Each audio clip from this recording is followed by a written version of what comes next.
Bienvenue dans le deuxième épisode des tutoriaux dédiés à l'exploitation des lidars HD de l'IGN dans ArcGIS. Aujourd'hui, nous allons voir comment construire les structures pyramidales pour optimiser l'affichage de grandes volumétries de fichiers LAS. Vous voyez ici apparaître dans ArcGIS Pro le jeu de données LAS que nous avons créé dans le premier épisode, et vous voyez qu'à de petites échelles, on ne voit pas les données ponctuelles, on ne voit uniquement que les emprises de chacun des fichiers LAS. Et puis lorsque je zoome sur mes données, eh bien, je commence à voir mes différents points. En fonction de la densité et de la zone que vous affichez, vos données LIDAR peuvent prendre quelques secondes avant de s'afficher complètement. L'objectif va donc être ici de pouvoir afficher ces nuages de points, quelle que soit l'échelle et pas uniquement lorsque je suis à de grandes échelles. Pour cela, je vais revenir à l'échelle globale de mon jeu de données.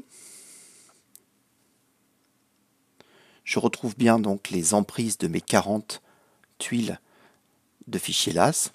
Et je vais utiliser une commande de la boîte à outils d'ArcGIS qui va me permettre de créer une pyramide, une structure pyramidale sur mon jeu de données LAS.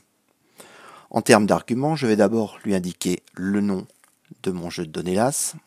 Et puis ensuite, la méthode qui va permettre de sous-échantillonner mes points. Je vais prendre ici la méthode par défaut qui s'appelle le plus proche du centre.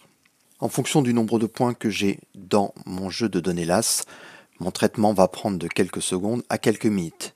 Ici, nous avons 40 tuiles, ce qui représente un total de plus d'1 milliard de points. Donc mon traitement va prendre plusieurs minutes. Une fois le traitement terminé, chacun de mes fichiers LAS va être visible, quelle que soit l'échelle. C'est la pyramide, la version sous-échantillonnée, qui va être visible. Cette structure pyramidale, vous la retrouvez en termes de fichiers, à l'endroit où se trouvent vos fichiers LAS, dans un répertoire dédié à cette structure pyramidale. Il est important de bien comprendre que cette structure pyramidale ne rajoute pas des points supplémentaires dans mon lidar, mais seulement des versions sous-échantillonnées qui vont s'afficher aux petites échelles.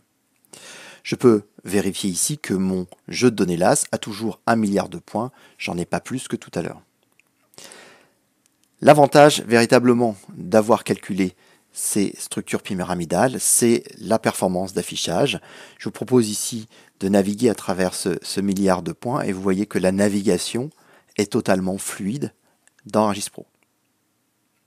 Pour autant, ce n'est pas parce qu'on a calculé des versions sous-échantillonnées que notre lidar n'a pas conservé toutes ses résolutions initiales. Pour m'en convaincre, je peux zoomer ici à de très petites échelles et constater que j'ai bien l'ensemble des points de mes fichiers LAS d'origine. Voilà pour aujourd'hui, je vous proposerai dans un prochain épisode de voir comment coloriser des fichiers LAS à l'aide d'ArcGIS Pro.